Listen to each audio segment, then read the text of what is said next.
Yes. Yeah. Thank you.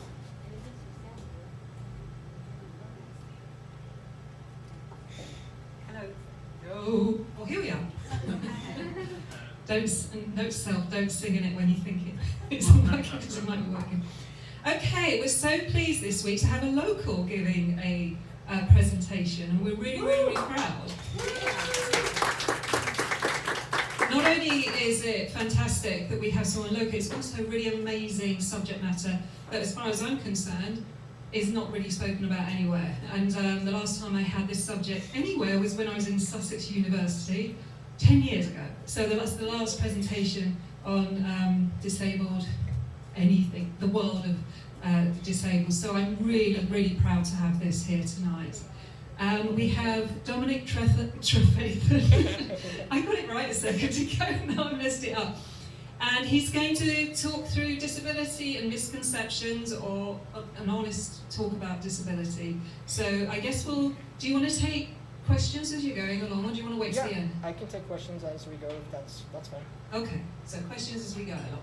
And I just add, if you do want to make questions, speak loudly, as best as you can, so other people can hear them. But make them very easy. What's your favourite colour? Okay, here we go. Now, how are you with that?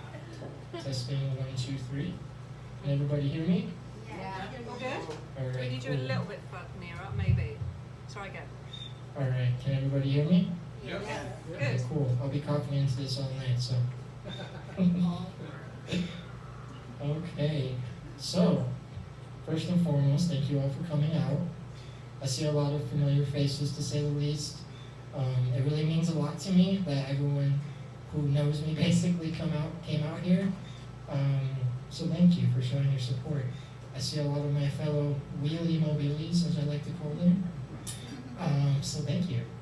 My second thank you I'd like to give is a huge shout out to the owners, Anna and Tim.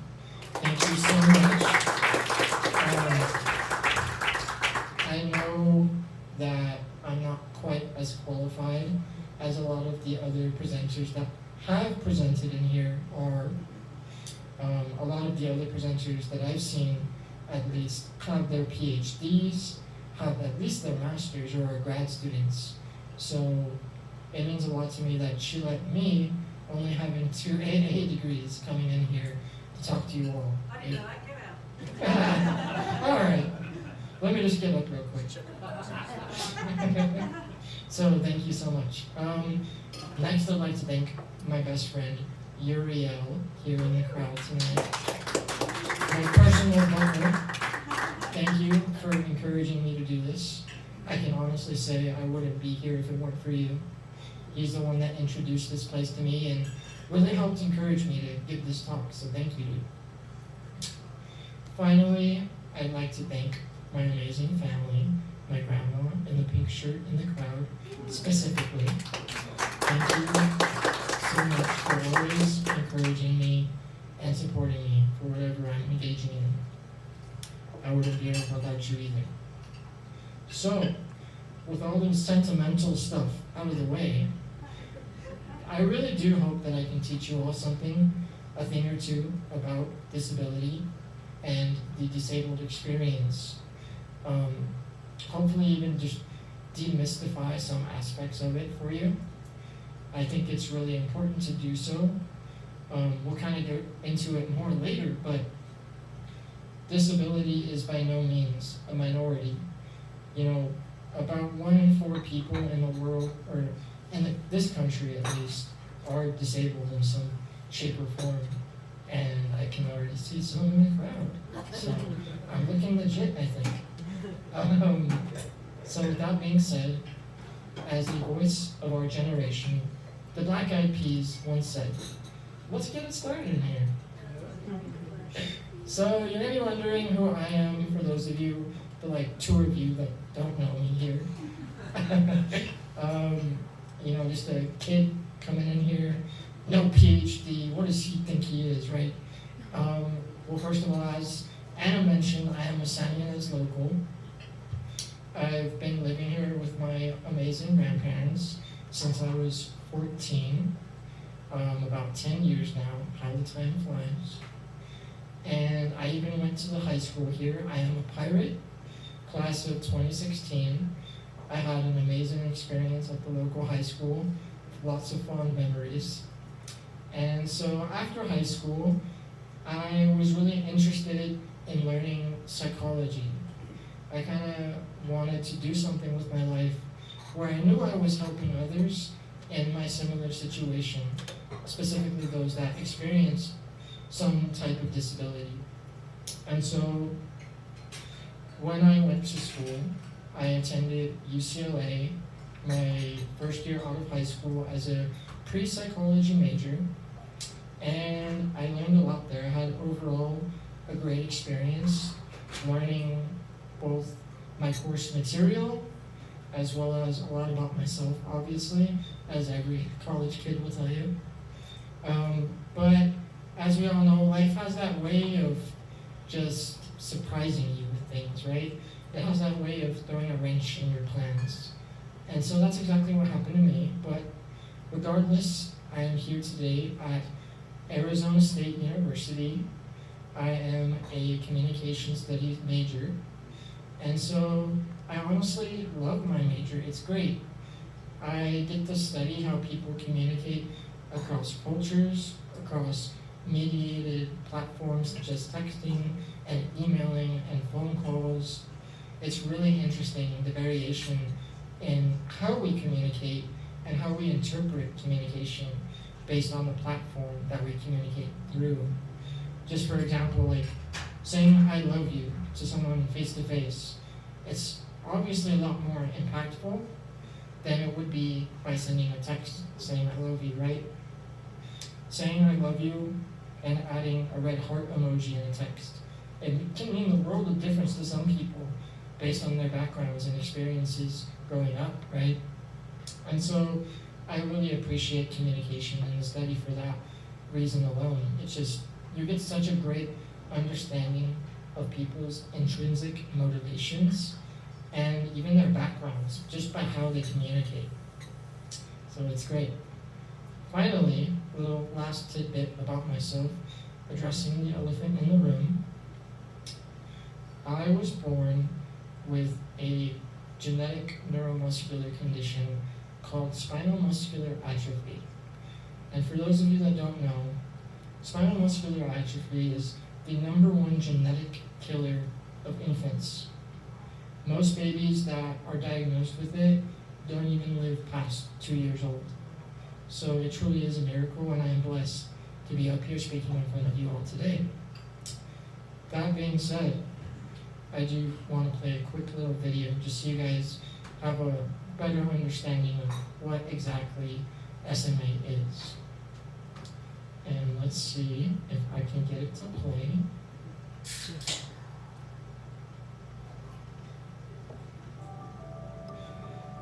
SMA is a genetic disease that affects nerve cells in the spinal cord that control muscles and cells throughout the body. SMA can affect any race or gender. In the US, about 10,000 to 25,000 people have SMA, and roughly 1 in 10,000 infants are affected globally.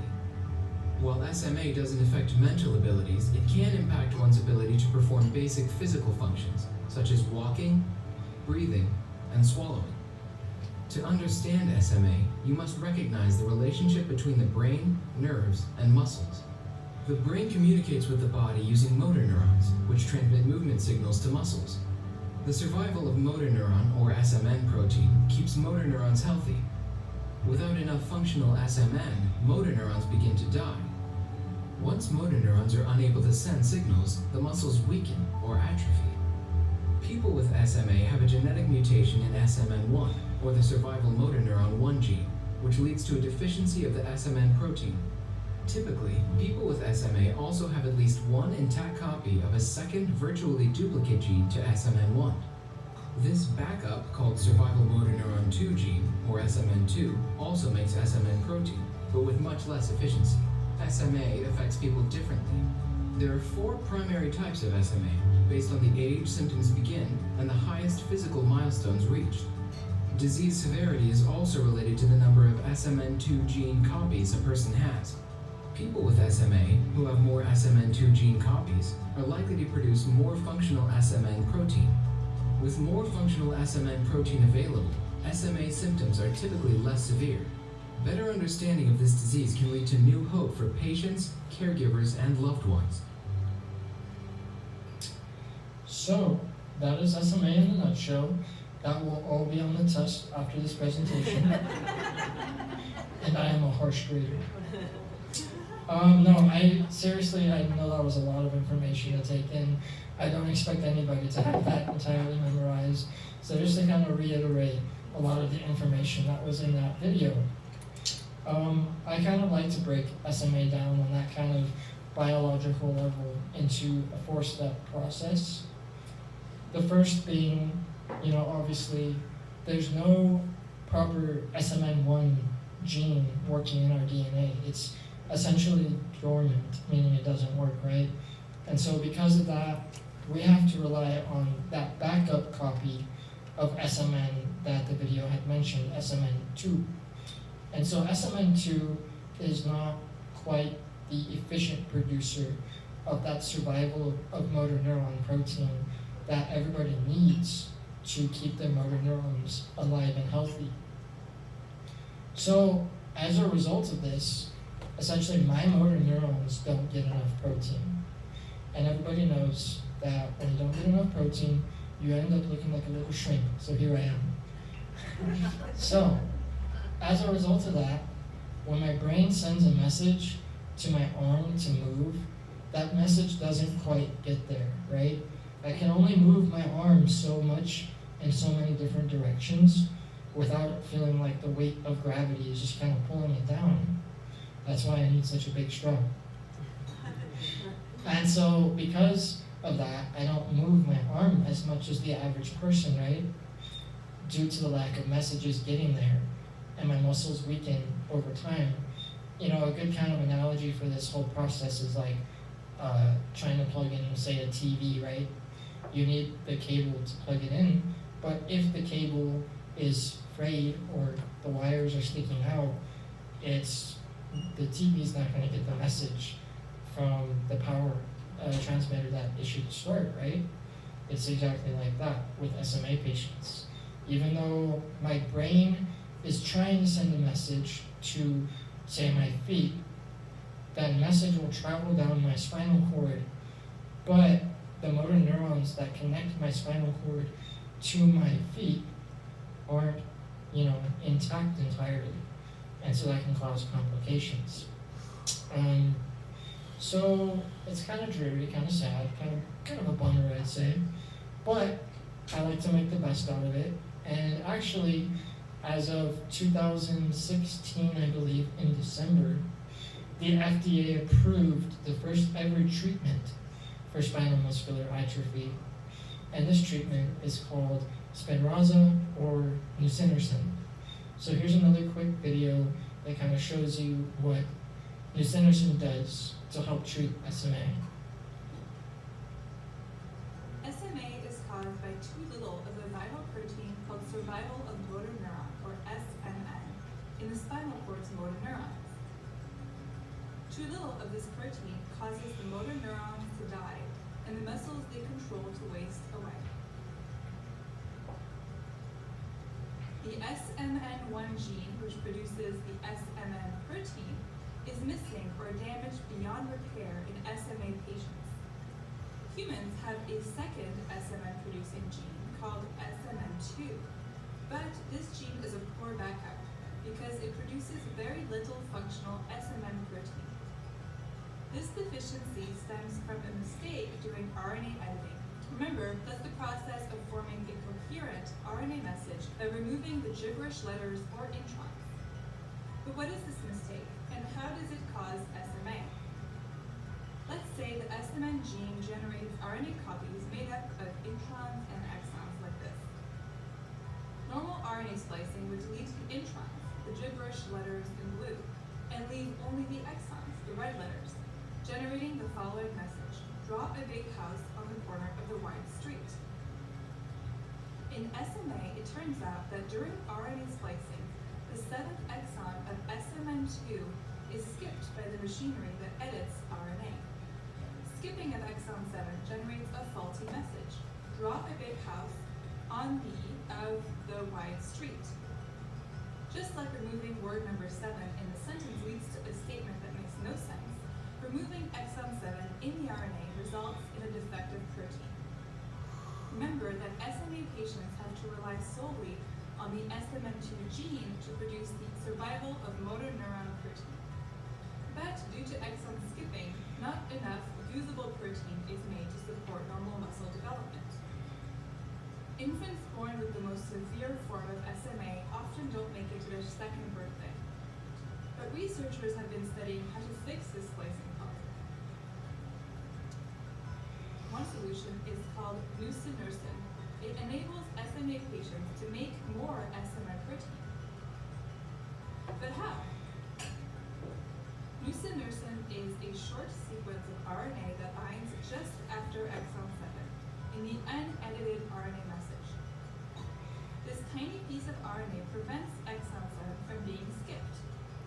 It is called an antisense oligonucleotide, or ASO. Exon 7 is now included in the edited RNA message, which in turn generates full-length functional SMA protein. By preventing exon 7 from being skipped, nusinersen reverses symptoms in SMA patients. So yeah, that's Spinraza or nusinersen. I can confidently say that this is honestly one of the best times possible to be diagnosed with this fatal disease, right? There are even other multiple treatments now, including Zolgensma, which is a very expensive drug, as you can imagine. It's a one-time injection via spinal tap that permanently cures babies typically if they can catch it early enough in the diagnosis. And so it's great because drugs like Spinraza, Zolgensma, even though newer oral treatment Evrysdi, they are able to give it to babies now and infants that are just diagnosed and really stop the progression of the disease. Because that's what SMA is. It is a progressive disease, right? As you age, as you get older, regardless of how many backup copies of SMN2 that you have, if you're not being treated by something to produce that enough of that protein, that survival of motor neuron, your motor neurons only grow weaker, right? It's a slow and gradual process. I can tell you firsthand that I can't do now what I used to be able to do even, say, 6 or 7 years ago. I was a totally different person, ability-wise. And so, as I said, it's just a really slow and gradual process. But thanks to drugs like Spinraza, Zolgensma, and Evrysdi, even I, who am older and have started these, I've started Spinraza, I believe I started it when I was 18. My grandma will correct me if I'm wrong. So yeah, in 2017, I started Spinraza injections via a spinal tap. And I was a really unique case. I believe I was the first patient in the country to actually have a port put in my body that could more safely and easily administer the drug.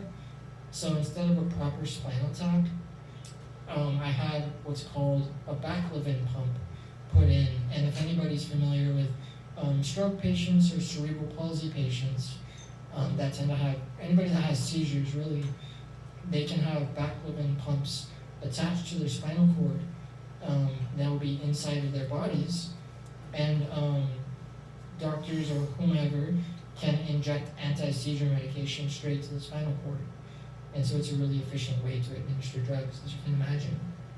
So my experience with Spinraza, honestly, I couldn't have asked for more.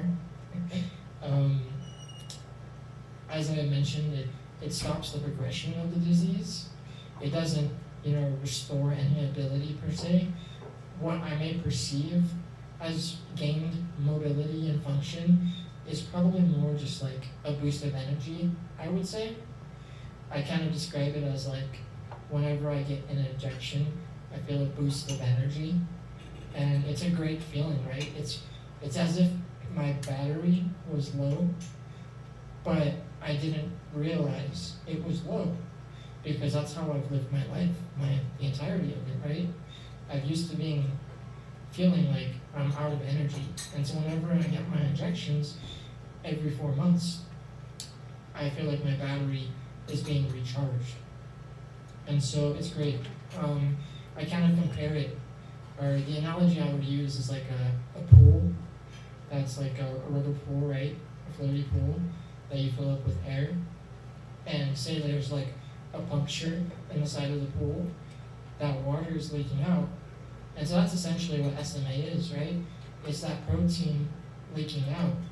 You're not getting enough of that protein. And so you need to supplement the water that you're losing with the protein that you're losing. And that's essentially what Spinraza and these other drugs can do. And yeah, I've seen videos of kids that are 4 or 5 years old who wouldn't be here otherwise because they had the more fatal type of SMA. And they're running around at recess playing outside with their friends. And otherwise they would definitely be in a hospital room, intubated with a tracheostomy like myself. And it's truly a great thing to see. So with that being said, I kind of talked about what SMA is, what living with it is like on a more biological level, right? Kind of taught you all the nerdy science stuff. So how about now we get into more of the more everyday questions, like how SMA affects me on a day-to-day, right? And so I think the best way to put this, and this includes living with, I imagine, other disabilities as well.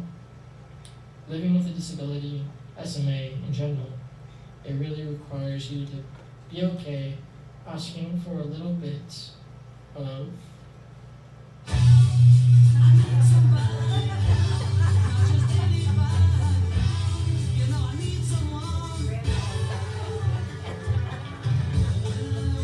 sing along.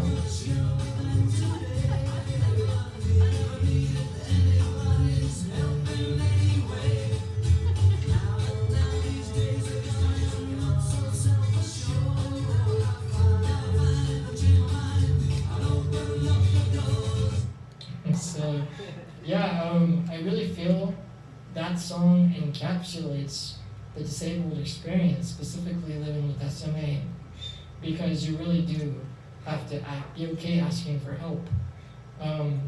Saying the line, I'm not so self-assured now, right? And that's exactly what SMA is like. You live the first several years of your life relatively normal ability and function-wise. When I was a toddler, I was able to crawl. I was able to do a lot of things independently that I can no longer do. And so adjusting to that requires you to be okay asking for help. I really need help with everything. I need help eating a lot of foods, right? The way I kind of eat is weird. My hands, I call these T-Rex arms. I need help eating with a spoon. With a fork, I can kind of stab most things. I get my aggression out, right? It kind of works out because I can just stab whatever and flip it up to my mouth. I'm very acrobatic and athletic, I promise. But as far as stuff with like a spoon, like say soup, rice, beans, stuff that will like fall off the spoon, I need help eating that stuff because it'll just end up on my shirt and nobody wants to see that. I need help using the bathroom and bathing, hygiene, basic stuff like that. That's very personal, right?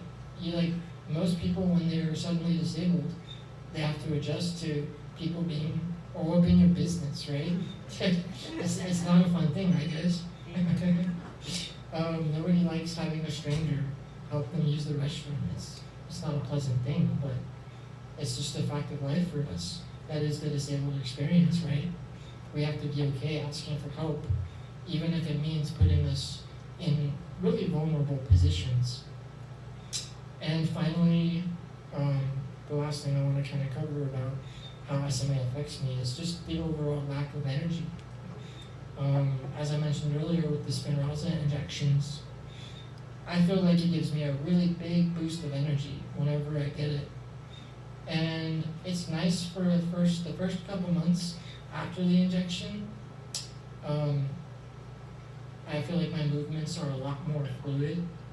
But after a couple of months in between, because as I said, they're every 4 months. So around the 3rd, 4th month, I'll start kind of noticing that I'm not quite feeling as up to myself as I usually am. And I'll kind of just want to sit back, go watch TV more, be a little bit more lazy.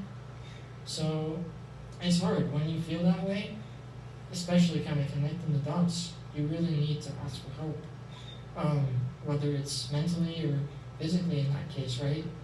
It's a hard thing to adjust to being able to do things one day and not the next. So I've kind of talked about SMA so far from a more physical standpoint and what it's like to live with it, but I do want to make sure that we talk about disability as a whole here. My experience as a disabled person is entirely different from anybody else's, right? Disability, I like to think that it's not some tight little cubby that you can assign or push people into. Every disability is different, yet it tends to share a lot of similarities between disabilities.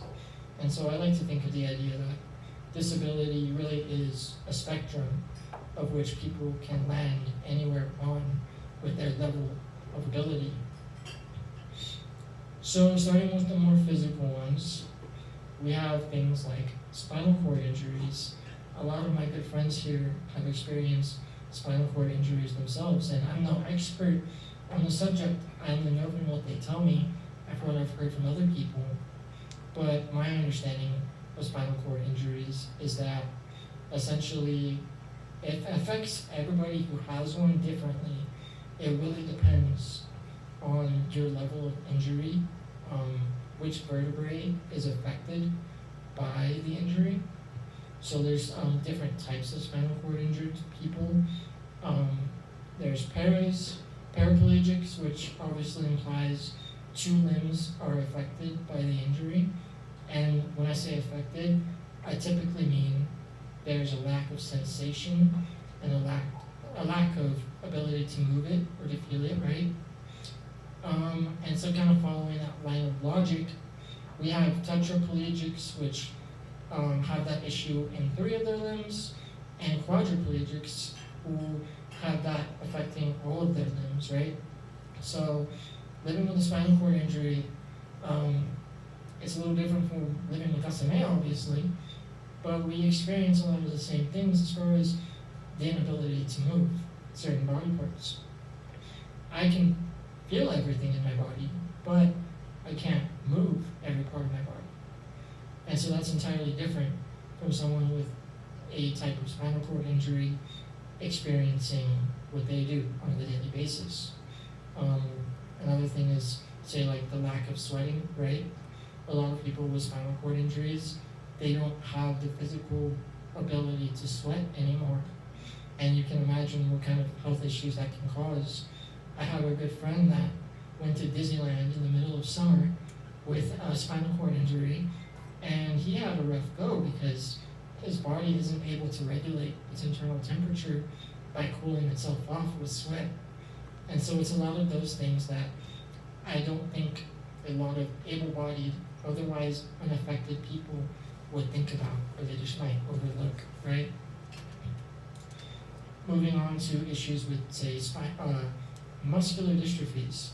What I have, SMA, is a form of muscular dystrophy. And in general, muscular dystrophies are labeled as like a type of muscle loss, right? Any condition in which you atrophy muscle-wise. typically because of issues with the nerve cells communicating messages to the motor function, or motor cells to the muscles. And yeah, like I said, sensation remains intact. People with muscular dystrophies can feel their entire bodies, but they can't move certain body parts.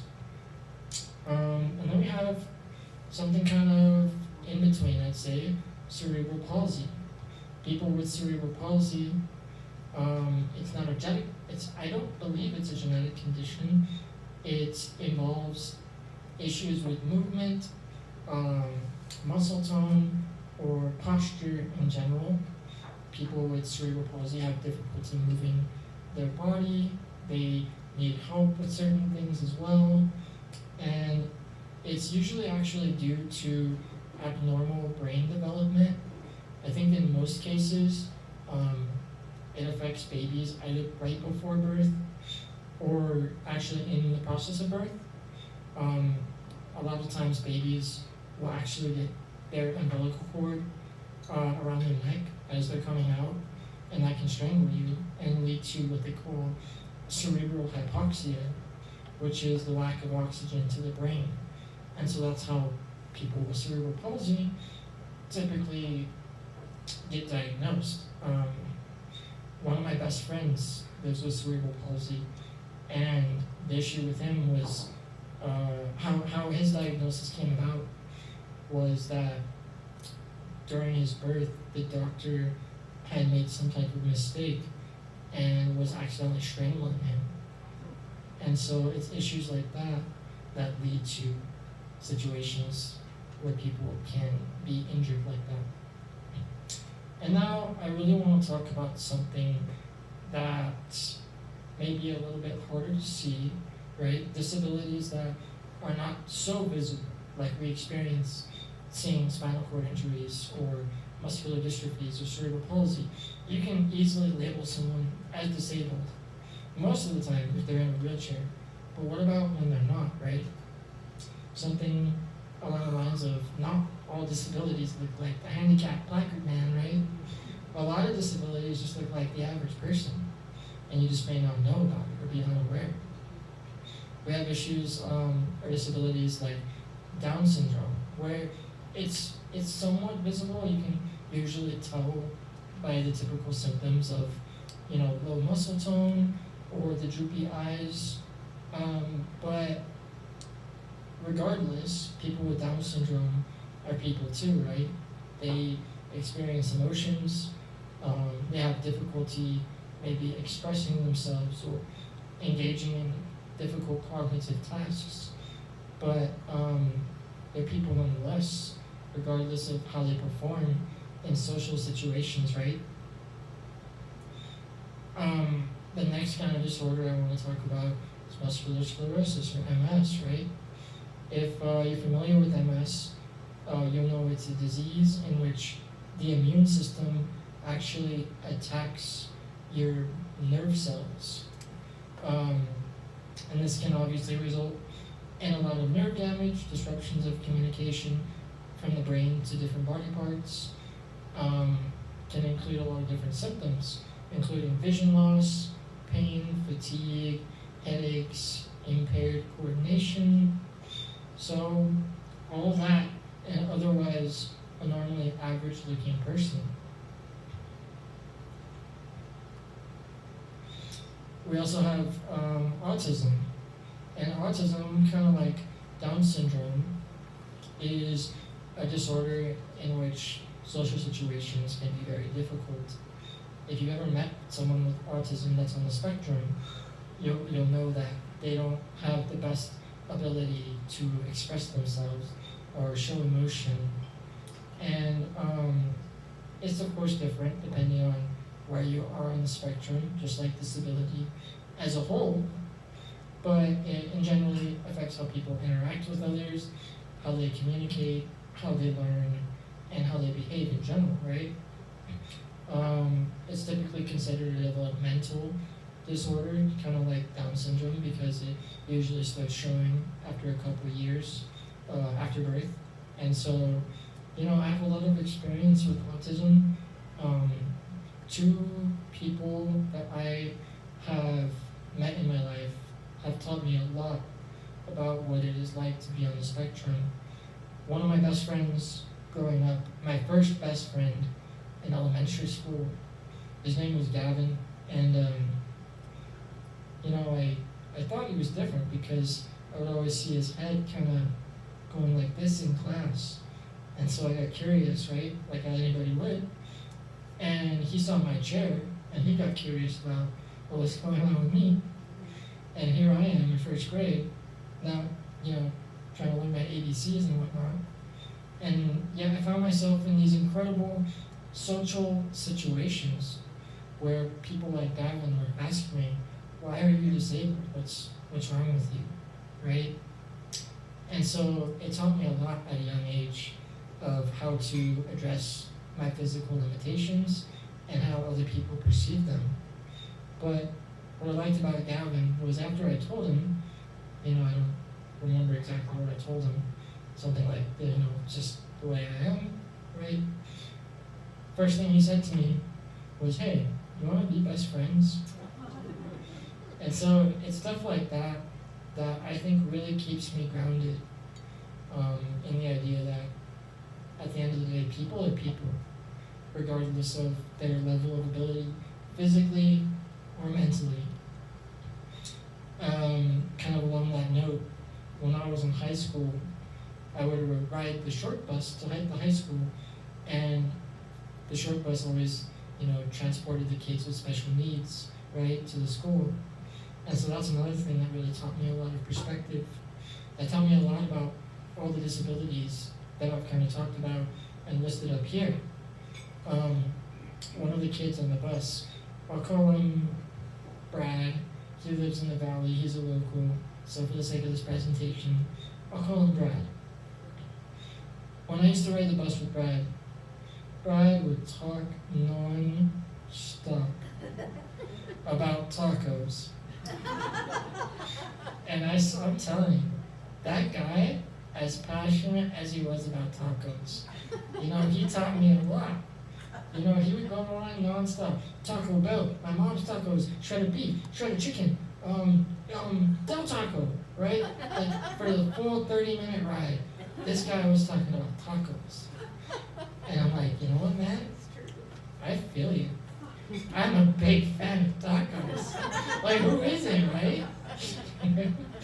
And so it's situations like that, again, that reinforce that perception of people, despite their differences, physically or mentally, we're all just people, right?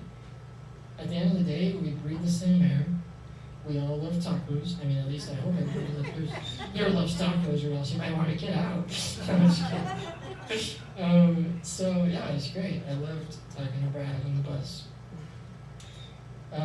So now that we've kind of covered the more typical common disabilities, I do want to talk a little bit about some of the more common challenges that we as people living with disabilities may face. The first one, number one on my hit list, sidewalks. I hate bumpy sidewalks. And yeah, a lot of my friends here will tell you, be the first to tell you, sidewalks that are bumpy and cracked are the person in a wheelchair's natural enemy right after stairs. It's really difficult, specifically for those living with neuromuscular conditions, such as myself. We have difficulty controlling our neck, our head. My head feels like a bowling ball almost. Like, I'll just tell you straight up. It feels like my head weighs 50 pounds. And so it's a constant effort whenever I'm driving around to hold my neck upright and not just become a human crash test dummy.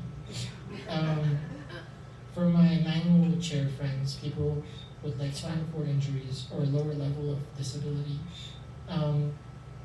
trying to push themselves in their chair across bumps like that, it requires a lot of strength to push over, right? And so it's just one of those things that I don't think people would otherwise know about unless you experienced a disability that forced you into a chair. Number 2 and 3 are cobblestone and brick pathways. Same issue there. Cobblestone and brick, just the worst. Bumpy, bumpy, bumpy, bumpy.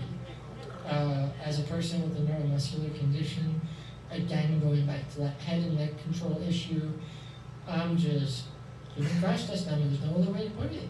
If I'm not careful, I'll just come flying out of my chair.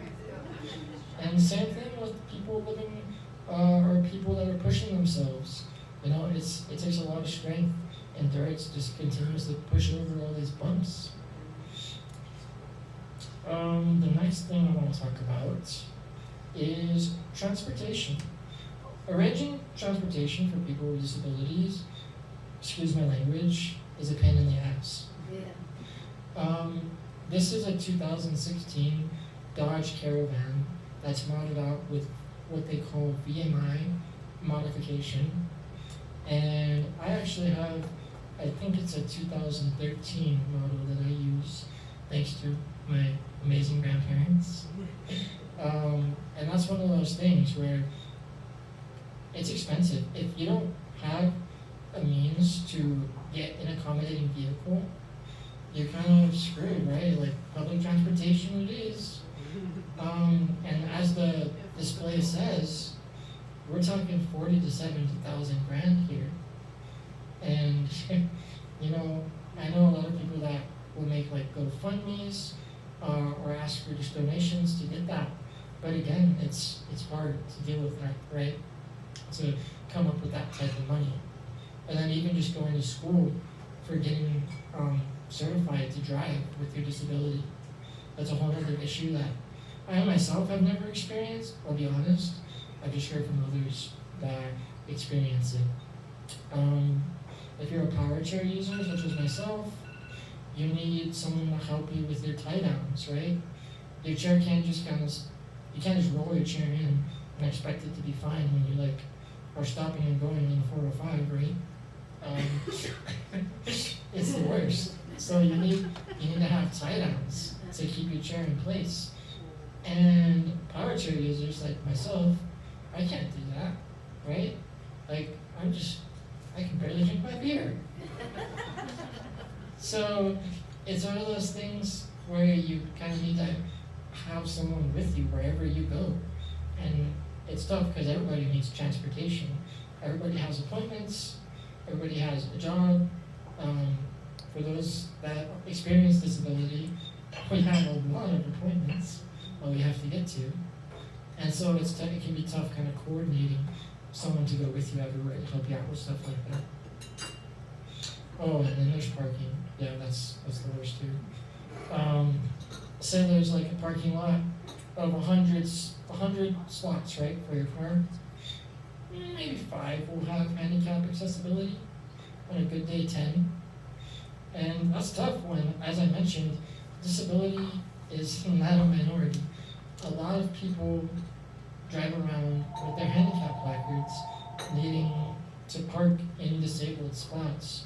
And so when they're all filled up, that creates a lot of problems when you're trying to like park your car with a ramp like myself.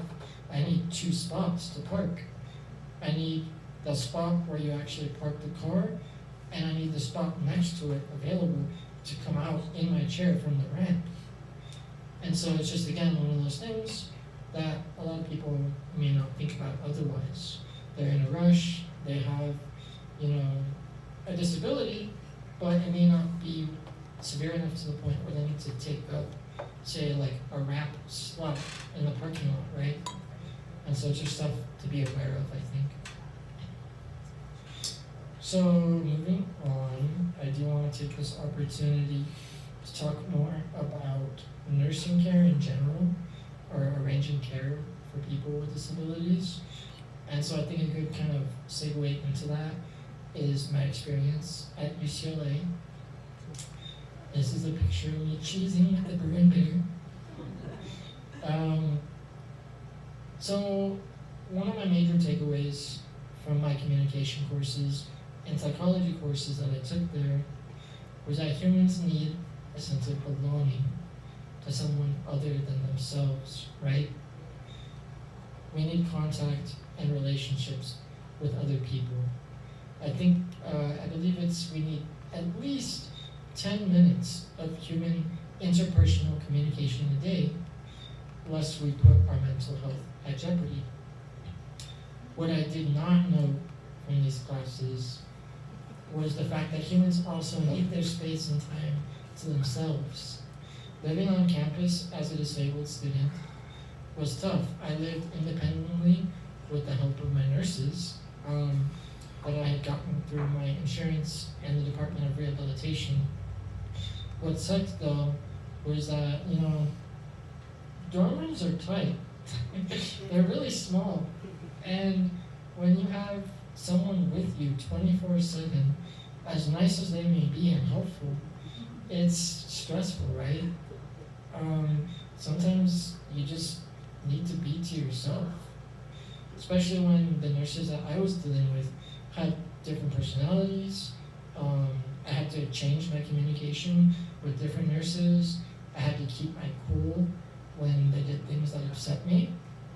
I had a nurse that would just constantly make a mess in my dorm and disorganize everything that was supposed to be where it was, making it difficult to get to my equipment when I needed to. So as you can imagine, this is beyond stressful. And so, the logical thing to do would be, well, if you have nurses that you don't like or that are causing issues for you, just get new ones, right? It's not that simple. There's a big difference, first of all, between LVNs and RNs. Licensed vocational nurses do a lot less than RNs. And typically speaking, based on your level of ability or what you have going on physically, you qualify for X amount of hours through insurance. And so because of my tracheostomy in my neck and the fact that I have a stomach tube, thankfully that I don't have to use too much, I qualify for, I think, about 16 hours a day of nursing care. That's as an adult. That's a whole other topic for a different day. That's a whole TED Talk in and of itself. When I was a kid, I qualified for the full 24 hours, basically, a day of care. Once I'm able to drink beer, that's right out the window. And so it's sad to see, but again, it's one of those facts of being disabled or needing that help that you have to deal with. So essentially, I qualified for 22 hours of LVN care when I was attending UCLA, 22 hours a day. And the other 2 hours were fortunately supplemented by the Department of Rehabilitation, so it all kind of worked out. And then there's a big difference between LVNs, RNs, nursing assistants, and IHSS workers. Nursing assistants and IHSS workers typically cannot do the same type of care that LVNs or RNs can do. And that was the main issue that I have always experienced. When I was at UCLA, I qualified for LVN care, as I said, but the typical thought might be, get an IHSS person to come in and help you with whatever you need when the nurse can't be there. Or getting even a nursing assistant might work out. But the thing with me is, with the tracheostomy and my stomach tube, there's a lot of medical care that needs to be done every day, including suctioning, which is when I get congested and I'm having trouble breathing, and I'll have someone that's a nurse, and you have to be a nurse to do it. It's actually illegal for IHSS workers to do that care for you because it's qualified as a type of medical care. I need someone to suction out the congestion, otherwise I'm in deep trouble. And so it's stuff like that that is challenging. And so because of that, I ended up moving back home, dropping out of UCLA. I went to Allen Hancock for 2 years, and I got my AA in the Arts and Humanities as well as Communication Studies. And to Arizona State University online. You heard about all that before. So that's where I am, my arrow card up. Another kind of common challenge I think a lot of people with disabilities experience, and this is probably the one that bothers me the most. You know, I can get over sidewalks pretty quick. Once I get over the bump, I'm over the bump, right? But it's issues where communication can be a problem between normally able-bodied people and people that are visibly disabled, right? I think that communication, and not just what I think, but what I've learned, is it's based on our everyday perceptions, what we've learned growing up and what we've seen growing up, and what we continue to see and perceive as we age. So when you think of disability, a lot of people will think of images like these, right? The handicapped man, for people that are deaf, sign language, or like a walking stick. And so it's perceptions that lead to stereotypes or quick judgments that lead to those types of thoughts that I think are problematic. For one of my courses, I had to write a literature review of anything I really wanted to, available academic studies on whatever topic I wanted to. And so I chose disability and communication as my topic. And I couldn't find hardly anything. There's no research hardly done on the topic, unfortunately. But something that I found in my research was a study on students at the University of South Wales, where participants were community college students or University of South Wales students, and they were asked to respond to questionnaires inquiring about how they viewed or perceived those living with disabilities.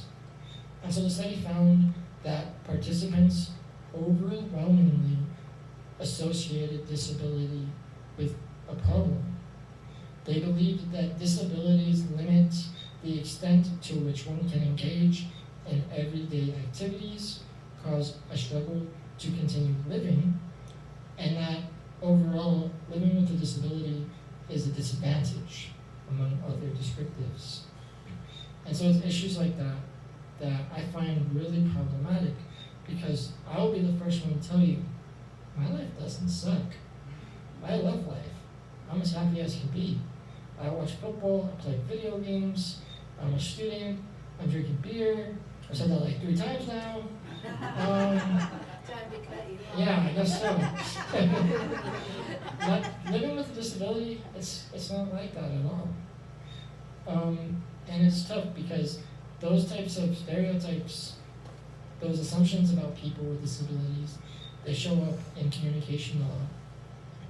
People talking to those with visible disabilities, I've noticed, tend to talk slower. They tend to talk with a higher pitch, a lower word count. This is a special case, you know? Not everybody is like this, obviously, but there have been several times in my life where I've been talked to as if I am a first grader because I'm physically different. I have a story to tell about the time I went to Walmart. So, I went to Walmart to get back to school supplies, I believe. I had my UCLA backpack on my chair, and this woman whom I did not see, she came up from behind me, and she's like, "Oh, hey, I like your wheelchair." And I'm like, "Oh, cool, nice. I like it too." And so she started talking to me about her grandson who also lived with a disability. And she saw my UCLA backpack and kind of connecting the dots. She's like, "Oh, my grandson goes to UCLA too. We see this doctor. Which doctor do you see?" And so obviously that elephant in the room being, I have more than a medical-based association with UCLA. I was a student there at the time. And so when I told her, you know, "Oh, I see this doctor, blah, blah, blah, but, you know, I'm also a pre-psychology student there," she should have seen her face. Her jaw just like dropped. She's like, really? How is that? And so, obviously I told her about it, because I'll be the first one to want to educate people on such subjects. I'm not just going to slam the door on people who are asking questions. I encourage questions. I think questions are how we bridge the gap between people with varying abilities. But it's stuff like that where it really shows the perception of disability as a whole, as a general topic. Instead of seeing me as a psychology student, she saw me as a person that needed to go to the hospital, right? We don't think of disability like this, even though it's a case a lot of the times.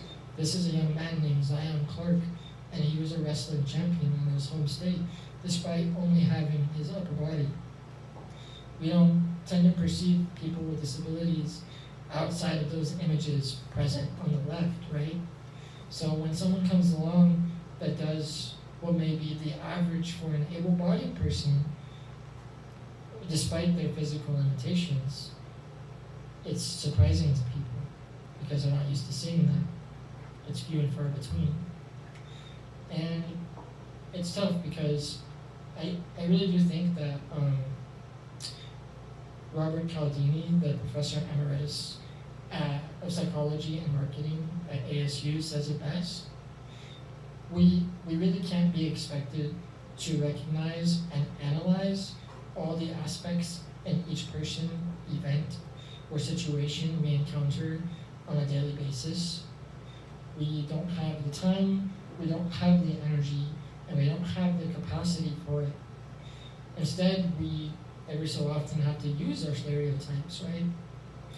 There are essentially rules of thumb to help us classify things according to a few key features that we can perceive or see, and then use those perceptions to respond without even thinking. And I think that really sums up the issue with communication, that people talking to disability or people with disabilities experience. And so that's just kind of like one of the main misconceptions, as I talked about. The fact that people with disabilities, they don't live a sad or terrible life. Like I said, I'll be the first to tell you, I love my life. And in fact, I'm a firm believer that 90% of what happens to you in life is about your attitude, about what you face in life. If you choose to view life through a dark and bleak lens, that's what you'll get. If you let a disability or a disadvantage dictate how you live your life, then you'll pretty soon see it's not the physical limitation that you're disabled by. If you choose to see the world, on the other hand, through a rose-colored lens, you really soon realize how privileged you really are. One of my favorite books is by Albert Camus, a French philosopher, and his allegory of the myth of Sisyphus. The myth of Sisyphus is a story about an ancient Greek king, and he had committed basically a lot of crimes in his life, and he was banished to the underworld with Hades, right? And so his punishment for all of his crimes that he committed in the living was to continuously, for eternity, push a boulder up a hill, the side of a very steep hill. And so Camus uses this kind of allegory to point out that despite our circumstances, you can't just give in or be disappointed or try to escape your failures. Just like Sisyphus, he couldn't. He was literally trapped for all of eternity, pushing a boulder up a rock, or a boulder up a hill, pardon me, despite the fact that it would ultimately fall back down on him every time. So we can't let our disappointments get the best of us, right? We have to accept our failures the same way we accept our achievements. And most importantly, no matter how much we lose in whatever we're trying to accomplish, we can't ever back down until we fully fulfill our potential. It's about getting the most out of a bad situation. It's easy to get the most out of a good situation, but if you can get the most out of a bad situation, you're that much better than everybody else. Secondly, we aren't brave or courageous because we do this, right? I think a lot of the stereotypes and misconceptions that are displayed in communication between interabled populations is that people perceive a physical disability to be something really tough to deal with. And like I said, when people such as Zion, who became a national wrestling champion, do things like that, they label us things like, oh, you're so brave, you're so courageous, right? It's the typical thing to do. And you know, I'm not gonna get mad at you if you think of me as brave or courageous or inspiring, but it's things like that where you wouldn't say that to anybody that was able-bodied or otherwise, as far as you could tell, not disabled. Another one, just because I have a physical disability doesn't mean I have a cognitive impairment, right? That Walmart story, I think, really exemplifies that, where people would just talk down to you as if you're essentially dumb, if you're a first grader, as if, because you're physically different. They associate those feelings of stupidity or those perceptions with the physical limitation, and that's obviously a mistake.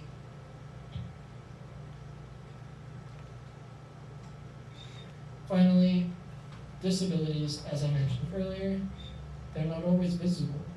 People with muscular sclerosis, people with ADHD or dyslexia even, that I didn't even cover, they have to deal with stuff going on in their lives regarding their disability that most people wouldn't otherwise know or see. So I just want to leave you with some final thoughts. As I mentioned at the beginning of the lecture, disability is by no means a minority. In fact, 26% of adults in the United States have some type of disability, and this is according to the CDC. And here's a pie chart. I made it very fancy, I know, just so you can kind of visualize how big a portion of the population that is, that we're, or at least a lot of people are ignoring, right? Or as Anna said at the beginning, it doesn't get talked about.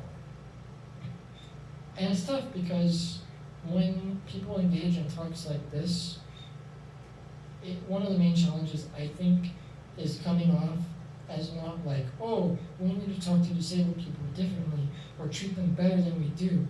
That doesn't work, right? I don't want to come off like that. But I do want to say that I don't think a non-disabled versus a disabled dichotomy works. How can we help each other and learn from each other if we're constantly demanding something from each other, right? So I think one of the main ways to combat that is to reduce uncertainty. As I mentioned earlier, I love answering questions when people are confused or uncertain about what I got going on. It's different from the typical person, what I deal with on an everyday basis. And so what I learned in one of my communication courses is about this theory called uncertainty reduction theory. And I love uncertainty reduction theory because I think it can really help people bridge the gap between those unknowing of disability or inexperienced in the disabled experience and those living with disabilities. One of the first, axioms of the theory is that similarities between people reduce uncertainty, while dissimilarities produce increased uncertainty.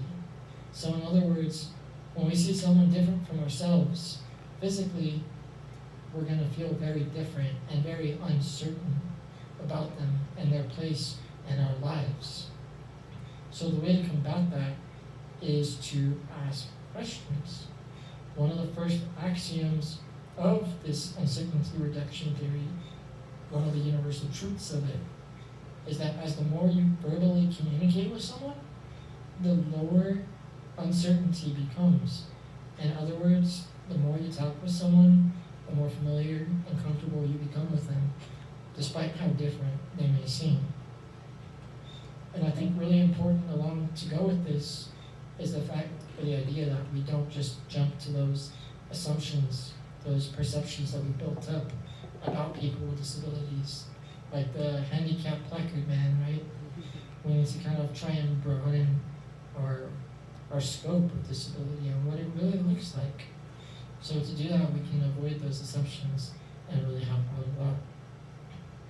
Finally, please don't say, hey, you got a license for that thing? When I'm driving in my wheelchair. Oh my gosh, that is it's so annoying. One of my good friends who also has SMA, she told me a story one time. She was at Trader Joe's, and the guy that was her cashier helping her bag her groceries, he says, hey, I like your wheels. She says, hey, your legs aren't bad themselves. And so I think that just encapsulates it perfectly. I know I'm asking a lot of you all here today, but it's only because I really do believe that we can do better. And I know we can do better, right? So for the sake of those that you may all care about or know, the 26% that I've pulled up here, for their sake, let's be better. Thank you.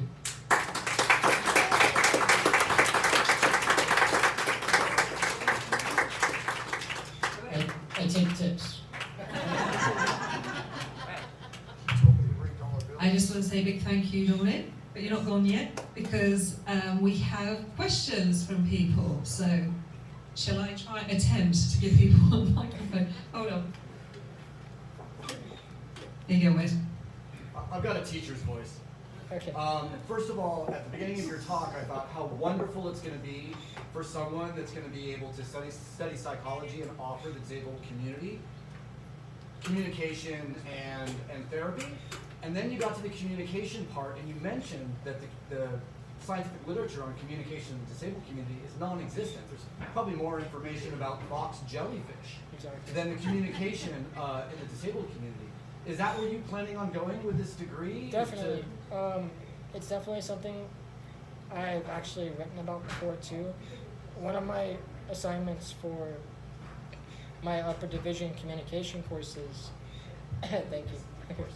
That I can hear you. too. Yeah, leave it there. I think that's probably 40% lung function doesn't help.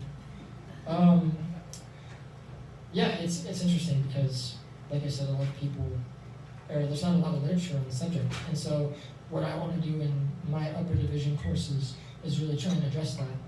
For one of my courses, I had to write a hypothetical study, a quantitative study, which involves analyzing a communication phenomenon through the scope of numbers. And so, in other words, what I tried to do was write a paper about including or advocating for a study that would look at communication from an able-bodied person with a disabled person and really analyze their word count and their pitch, just like how I had mentioned in one of my slides here. I think those are key kind of quantitative numbers that we can look at and see the difference between interabled versus non-interabled communication. If you look at the number of words spoken, if you can quantify the pitch of the person talking, how slowly they're talking compared to a conversation of just regular able-bodied people, and analyze the differences, I think that could really bring to light a lot of what I just talked about that people aren't familiar with, or they might overthink or overlook. Well, we look forward to your research. I appreciate it. Thank you. Thank you for being here. Hello, Daniela. Hello. Hey. I know. I think one of the things that you mentioned that I didn't really know about, but really hit me hard, and lack of a better term, effed me up a little in realization, was the part where you mentioned how people can get cerebral from choking on an umbilical cord. Cerebral hypoxia. Yeah. Yeah. Sorry. Yeah. Like, that kind of hit me because, like, not to get personal, but, like, I was one of those types of, I was also, like, the kind of baby that choked on the umbilical cord when I was born. Mhm. It didn't hit me that severely, as you can see, but, like, it kind of, that realization really hit me because it's, like, it's so common for that to happen that it's, like, oh my god, like, that could have been me, or, like, that happens way more than we think. Like, it's not really It something happens to me as well. So anyone else in the room get that? The umbilical cord around their neck. When you said that, I'm like, Yeah. that was big. Sorry, carry on. Yeah, no, it's okay. Yeah, I was just like, that was just one of those, like, you know, those, oh, that's like, oh, it hit me. That, like, could have been me, or that, like, happens more often than one would think. Or people are at a risk of that more than people think, too. Like, that was insane. Sorry. Yeah, no, for sure. Thank you for pointing it out.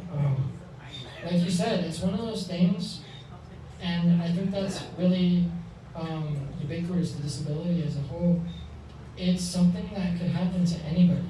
That's the whole point of this discussion, right? I want to point out that disability, it's not uncommon. It could happen to anybody in this room if it already doesn't, but if they don't already experience it. So yeah, thanks. No problem. What's up, Kay? So Dom hasn't mentioned this, but he actually co-hosts a monthly Zoom call, and my name's Kay, and I work with Dom, and Dom does a really outstanding job of really bringing people together, and I love that you educate people. So when somebody comes up to you and starts talking down to you, you kind of reframe it and you use that as a teachable moment instead of kind of slamming them and putting them in their Yeah, place. no, So totally. every single time you have that encounter, you turn it around and you make that person richer for the experience. Yeah. No, I'll tell you a really quick little story about how I met my best friend over there. I'll throw you under the bus, my guy, right here. One of the first times we really talked, I was in some computer course in high school, and I was sitting with my friends before class started, who he also happened to be mutual friends with.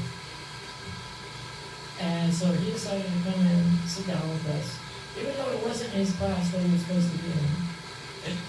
He comes down, he sits next to me, he puts his hand on my leg, he's like, hey man, can you feel that?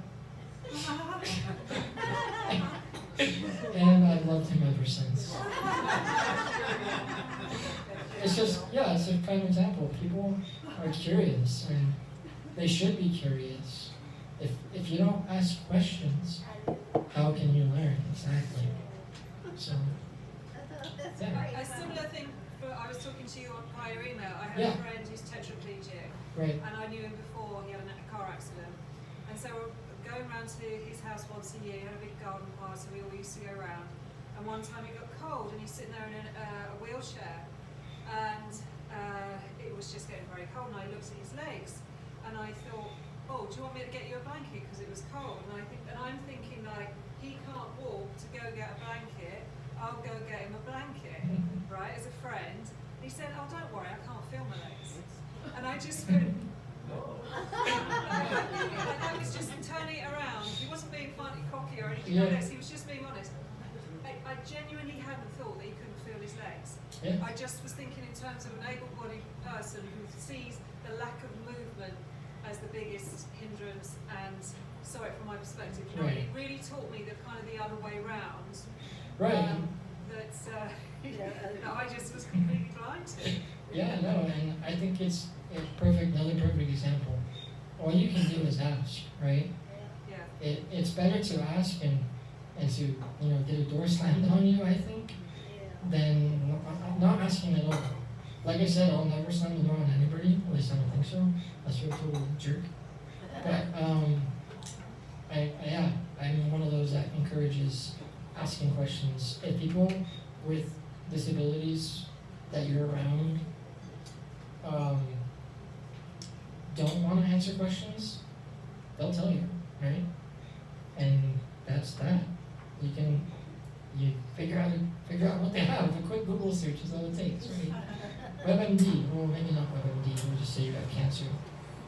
But other than that, you get the idea. I got a question. What's up, Esmeralda? How many speeding tickets have you got? Let's see, 1, 2, 3. Speeding chickens. Well, the real question is how many DUIs have I gotten? Thankfully, none yet. I plan to keep it that way. But like I said at the beginning of the talk, life has a way of surprising you. Sorry, Grandma. Well, I love the conversation. Somehow I feel that this is sort of depressingly insular, that the people in this room are the people that already know this stuff. Yeah. And I'm asking myself, as my wife has told me that about 75 to 80% of disabled people just don't really go out. Yeah. And then the people in businesses don't see disabled people, so they don't think they have to accommodate them. Yeah. Where do we start? I mean, I know that you're doing your Zooms, and I mean, it hurts me to think how many people out there are going to be disabled and going to be part of this community, and the community itself is so vibrant and wonderful. Do you have any suggestions on, communication and how we can communicate? I mean, what off the top of my head I can think of is the obvious. Talk more about it, right? Disability is one of those things, as Anna mentioned at the start, nobody wants to talk about. It's, like I said in the talk, it's very ugly.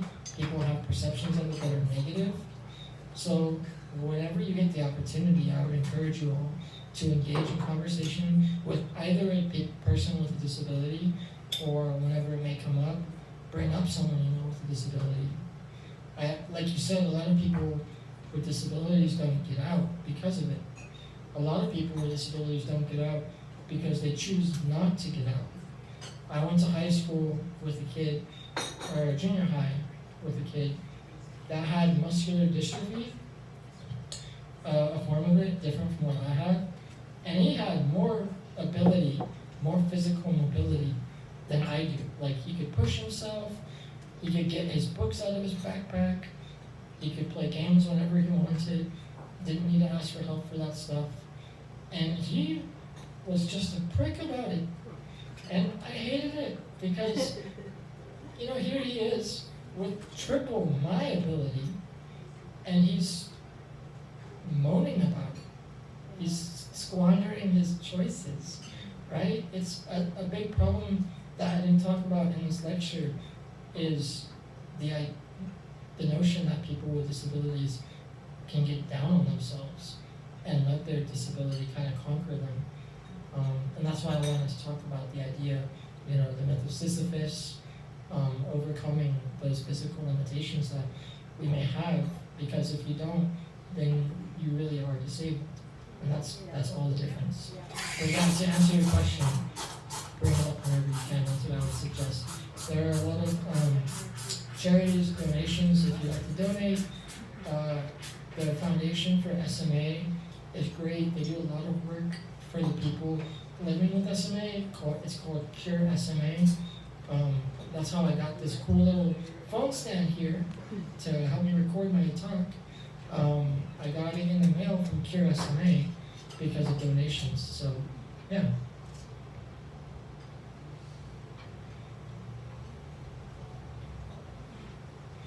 All right, cool. I'll just sit here. Thank you, Dom. Thank you.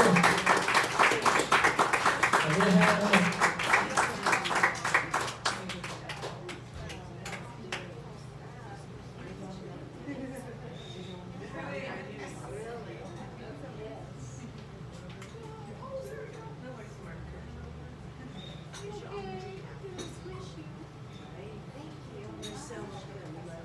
Yeah. just a big thank you. That was really great. It was everything I was hoping it was going to be, Dominic. So another round of applause, folks.